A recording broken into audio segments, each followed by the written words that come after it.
I found out that after you get to be a certain age, you can't adopt. I think it's something like it's got to be a 25-year gap between you getting how young the baby or the child is.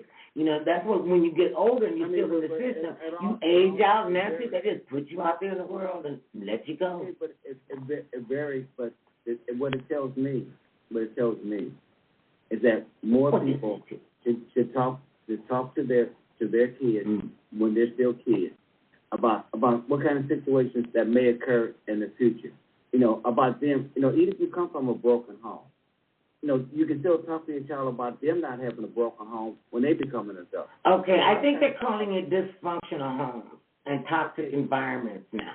Well, we've been elevated. It's still bad. The point that I'm making is that when you are in that situation, how many people honestly talk to their child and, okay, even though me and your daddy is not together, that does not mean that you have to do the same thing when you become an adult and you decide that you want to start having kids and having a family. Do you take your time to get to know your mate before you hook up with your mate so you know if that person really wants a child, doesn't want a child? Because a lot of times we don't just simply ask the right questions. And that is what is so critical in any relationship, building a solid foundation.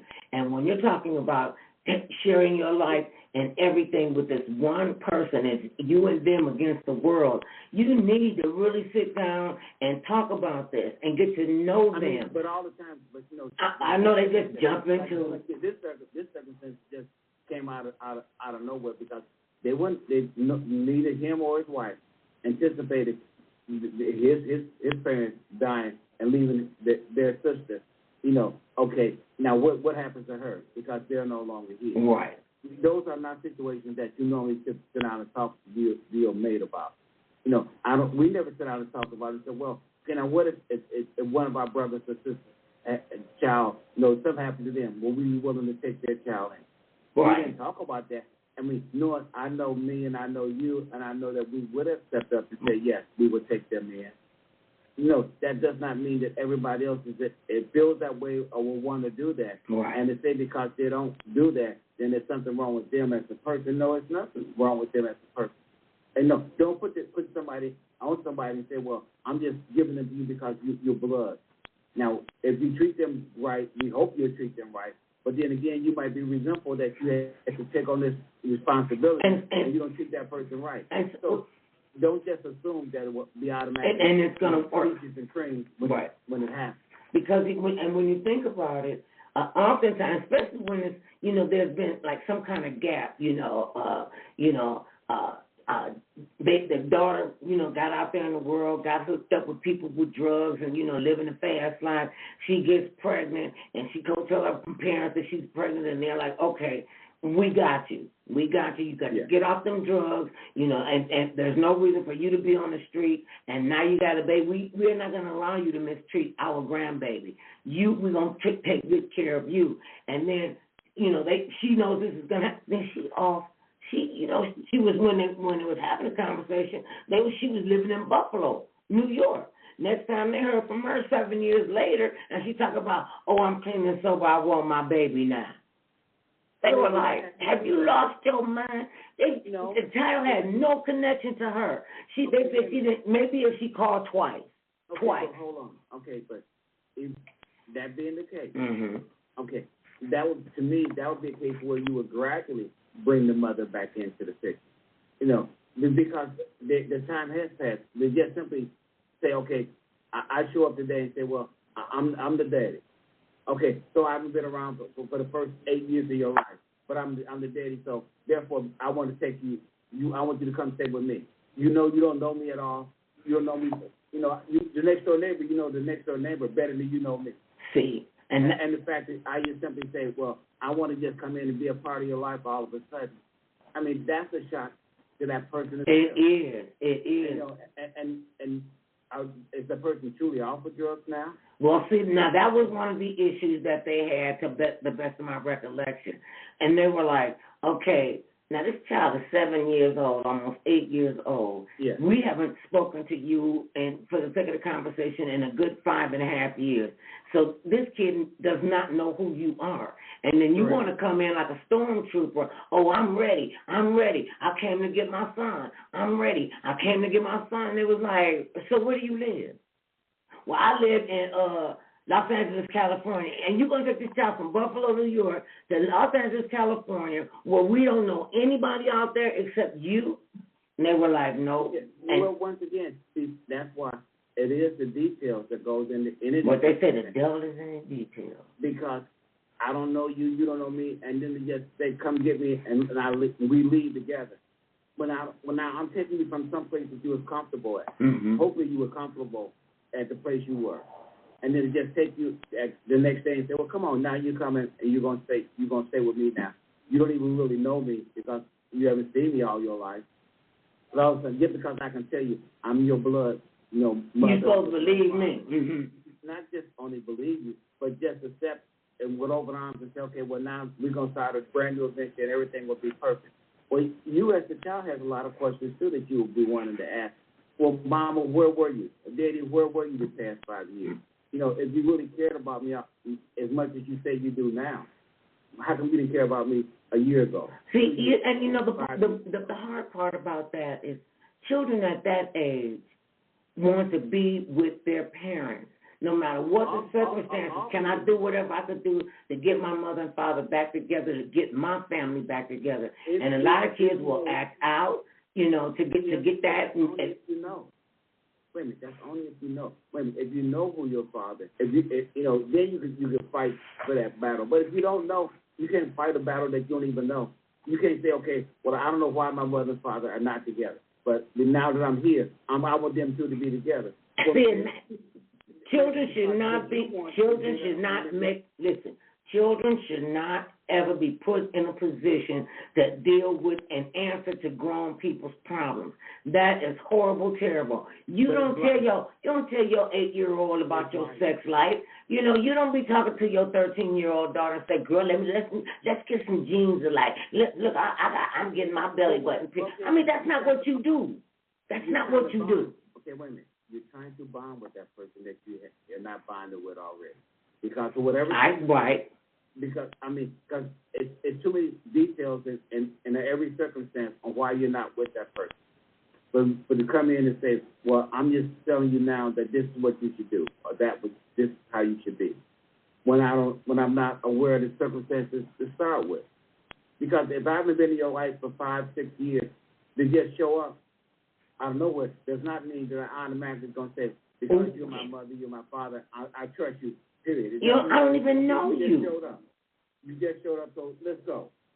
And that is a lot for any human being to take, and you wonder why that's why I said, teaching, things that are not being taught at home will be a good thing in school. I mean, school cannot solve all the problems, but we can help solve a lot of the problems and the issues that are in society. It's a team effort. When the child feels safety and a comfort of being in school, and saying, okay, well, can they help talk me through some of this? Because everybody doesn't have the same situation. Right. I grew up with my mother and father my whole life. So my thoughts on how I look at a couple is different than somebody who would have grew up and didn't have a mother and father in their home. And so I can't say to them, well, okay, you should automatically know what it's like to have a mother and father. When you had a mother and father, but they were not together. So your circumstances is totally different than my circumstance. And if you become a rebellious person because your parents were not in your life, or because your mother always talked about your father in a negative light, did it make you feel a negative way about men or about relationships with men because of what your mother was saying? This chick, we went to high school together. Yeah. And she was just all bubbly and just one of those girls that you just knew she was going to do something with her life because she was a good looking girl. She got great grades. All the fellas were falling all over. When summer came, this is I didn't turn 16 until that December, so this is in the summer of when I was getting ready to turn 16. So I'm 15, you know, and just having the time of my life. I'm just instigating and just wreaking havoc and running amok and just was wild and undisciplined. And boy, those were the days, my friend. We thought they get there for real. Okay. So anyway, here she is, and all of us are pretty much looking up to her, because she never made anybody. She wasn't a mean girl, you know. And we were like, she you know, she's really, really cool, and she thought we was really, really cool. Okay. So I had, and when you talk about you don't know the circumstances, I had left a book in my social studies book in my social studies class. And I went back into the building and get to the classroom, and this was like school had let out like 10 minutes before that. So I'm going up the stairs, and I go into the room, and I see the typing teacher. He was raping her. She was a child. We were 15, and he was raping her, and she was looking at me with tears coming down her eyes, and I'm standing like this. And she turned her head to me, and I saw her crying, and she just, and I was like, I was shocked. I backed out. Because when he looked my way, and he looked at me like, you better not open your mouth, because it could be you next. I got out of there as fast as I could. I went down to the girls' bathroom in the basement to put water on my face, the whole 9 yards. And so she came down to the basement because apparently he told her, go down there and clean yourself up.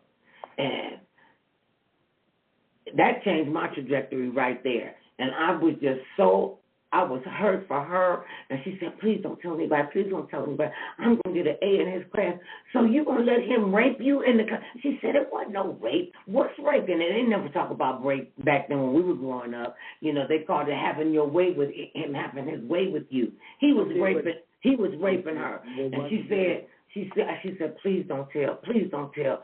I said, if you better tell it, because if you don't, I am, because what he did to you is wrong, and he don't get to threaten me and think that's going to be all right. Well, I paid for that with an ass whooping. I mean, he beat me with a stick like I was, you know, some field hand, you know, stole something from him off his farm. I mean, it was wicked, and I never did say anything about it. The whole big incident was about him beating up a student and beating up a girl student. And, I mean, he almost broke my wrist. I was in a sling for a while. He blacked my eye. It was awful. And he kicked me in the butt when the boys jumped over the chairs and said, get out, run, run, run. And it looked like all the fellas in the gym, in the place was on him. And I don't know how he got away from them. And he got away from them, and I'm going up these little 2 steps, and he kicked me square in my butt to the point when I hit the step, my chin busted, blood was everywhere. And the assistant principal would not call my mother. And you know it was hell to tell the cat. But that's a whole other story. You know, because that came from an outside force. That was not inside of my home. I'm supposed to feel safe at school. Okay, but why didn't this assistant principal want to call? Because she said I was always into trouble, but I'm showing her my shirt is bloody. My shirt ain't never been bloody. But always being in trouble does not change the fact that it's still the incident happened. Right. And not to want to know the incident. Right. Or not to want to find out. I mean, but we find that all too often how adults cover up for other adults. Yes, they did. And tell kids just as a child just to get over it. Or don't think about it and you'll be okay. Or they'll say this, well, you gonna believe that child lie all the time. I'm an adult. Why you don't believe me? You know, and I was so grateful and so, you know, even with all my crazy growing up, my mother was always there for me. You know, by hook or by crook, and I bought a lot of lessons, and some of them were quite expensive. And one of the things she said, respect adults. And when this guy is beating on me. I mean, like you grew up in a different era. Right. This is in the 60s. You know, and it was like. But when your parents you taught us as kids growing up that you respected adults. Yeah. You respected your elders. Okay, well, if you had taught that and then something happens with an adult and you, okay, if you've been taught from the beginning that you're supposed to respect your elders, then you don't know what to do when something like that happens because you are saying, okay, wait a minute. I'm told in one breath to respect adults. But then on the second hand, this adult is not respecting me. Me as a child, and all the time, you never know why somebody chooses one person over another.